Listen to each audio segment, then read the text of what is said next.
Bom dia, vereadoras, vereadores, todos que nos acompanham. Bom, eu vejo que eu ia até falar mais alguma coisa sobre a questão da Codeca, mas eu vejo que depois nós vamos ter bastante espaço, né, para tratar sobre o tema depois da sessão. Então, eu queria ocupar esse espaço e abordar um pouco sobre a conjuntura nacional. A gente vive um momento que não é só de crise sanitária, mas de crise política no Brasil. Semana passada foi tornada pública uma reunião ministerial do presidente da República, em que ali, para além dos palavrões, da forma de comunicação bastante rústica, eu diria, deselegante, pejorativa, a gente viu algumas formas e algumas medidas do governo bastante preocupantes. E eu diria que uma delas, talvez uma das mais preocupantes, foi a posição do ministro do Meio Ambiente, o Salles, do ex-Partido Novo. Então, esse ministro ele trouxe uma forma ali, um posicionamento bastante complicado.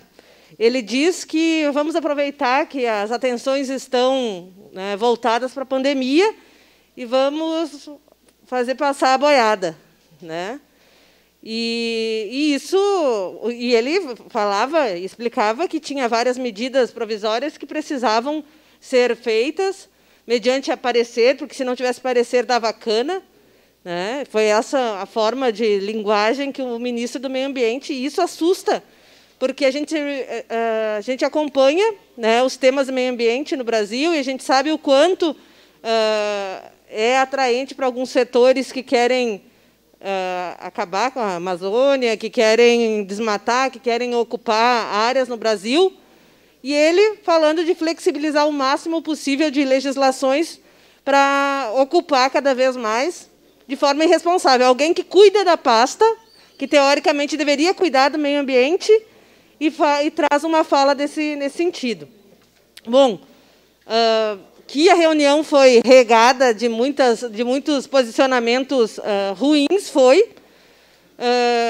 Nada que te surpreendesse, para quem já conhece, mas que essa questão do meio ambiente, eu diria que é uma questão muito, muito grave.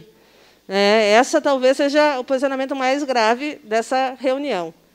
E, depois disso, o que a gente tem visto é uma briga diária, em que a Polícia Federal age para um lado, age para o outro.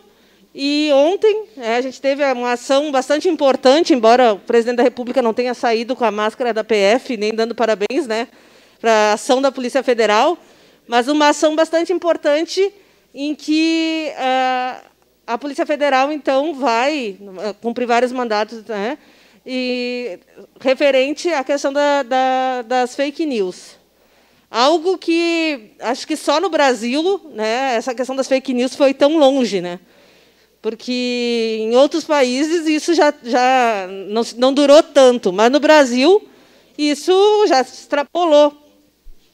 E a gente viu ali vários nomes, o Luciano Hang, o amigo do nosso ex-prefeito, a gente viu várias pessoas ali, sendo a Sara Winter, o Alan Santos, que inclusive era aqui da região, e algumas vezes veio até aqui na Câmara acompanhar aquela sessão lá da ideologia de gênero, que também ajudava e conversava também com o ex-prefeito Daniel Guerra.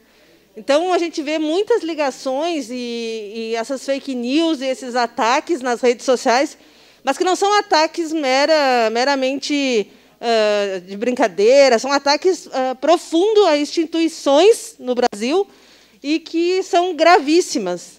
São ataques gravíssimos que a gente viveu.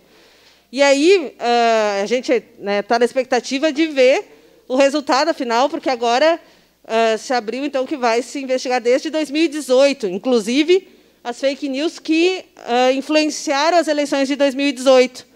Então, a gente vive hoje uma era, talvez essa próxima eleição seja a eleição que mais se use a internet, especialmente pela questão sanitária. Então, é necessário e é urgente, se a gente quer viver realmente uma democracia, que se ataque esse método, esse modus operandi das fake news. Porque as fake news estão construindo mentiras e as pessoas não estão conseguindo separar as coisas. São bombardeadas diariamente por mentiras que geram ódio, que atacam instituições e que atacam a democracia. E é disso que a gente precisa, é nesse sentido que a gente precisa atacar mais do que nunca essa proliferação de fake news. Vereador Alberto, a vereadora Paula tem a parte. Vereadora Denise, parabéns por abordar esse tema. De fato, é uma coisa que preocupa muito a todos nós, né? Nós já chegamos à marca de 25 mil mortes no Brasil e nós vemos esse cenário tão preocupante. É uma crise planetária e não está servindo para ter bom senso, para ter um mínimo de união e de direcionamento, né, para a questão da saúde e também da economia. Mas o que ele teria que estar fazendo, né, em relação à economia não está vindo, que é para recuperar as pequenas e médias empresas. Então, impressionantemente, as pessoas continuam, né, apoiando ele, vibrando em relação àquela reunião que ele não estaria sendo incriminado, e as mortes vão acontecendo. Então, é muito lamentável que isso não esteja servindo, né, para o mundo repensar, e para o Brasil, especialmente, né?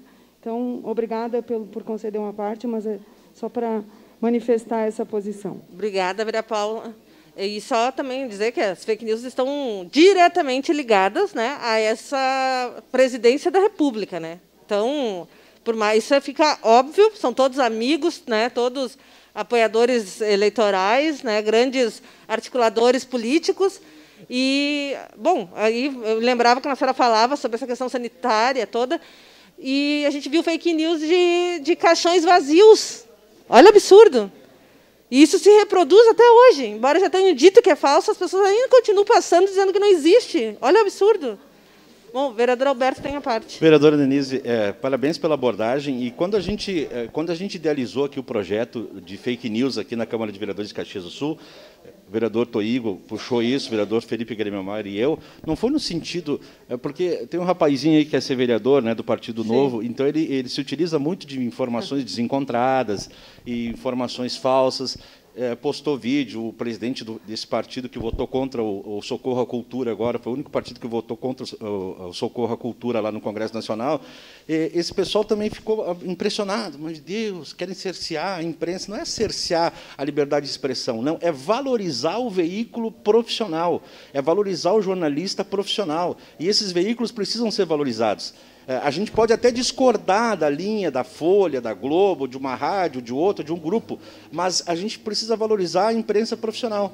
Então, as fake news é a desvalorização da imprensa profissional. E não é cercear uma lei que puna fake news, não é cercear a liberdade de expressão, é punir exatamente quem está usando isso de forma fraudulenta, que são várias as pessoas e, na área política, muito mais. Para ter uma ideia, vereador, eu já estou achando... Ontem, assistindo os depoimentos, fiquei impressionado com o depoimento do Major Olímpio, do Alexandre Moraes e do Rodrigo Maia, para ter uma ideia, né? Porque eu já estou achando esses caras fantásticos, né? Então, enfim, as vozes lúcidas têm sido esse povo. Então, olha, parabéns pela abordagem. A gente tem que bater nessa tecla de combate à fake news e ao compartilhamento, porque uma coisa é desinformação, outra coisa é informação fraudulenta. E isso é crime. Então, Luciano Hang, até o Banco do Brasil financiando blogs, estruturas para criar notícias falsas. O Banco do Brasil com o aval do governo federal. Isso é crime. Então, está certíssimo o Supremo Tribunal Federal e nós precisamos, sempre quando a gente fala em combate à fake news, é valorizar a imprensa profissional e os jornalistas diplomados. O resto, quem faz isso não é jornalista profissional, é criminoso. É isso, vereador. Obrigada. Então, só deixar esse registro, né? E que a população em geral também tenha cuidado, porque o fato de compartilhar também você pode ser responsabilizado. Então, preste mais atenção, né, nas fontes, avalie. Hoje existem vários sites para confirmar informações, então não compartilhe sem antes avaliar de uma forma mais responsável. Obrigada.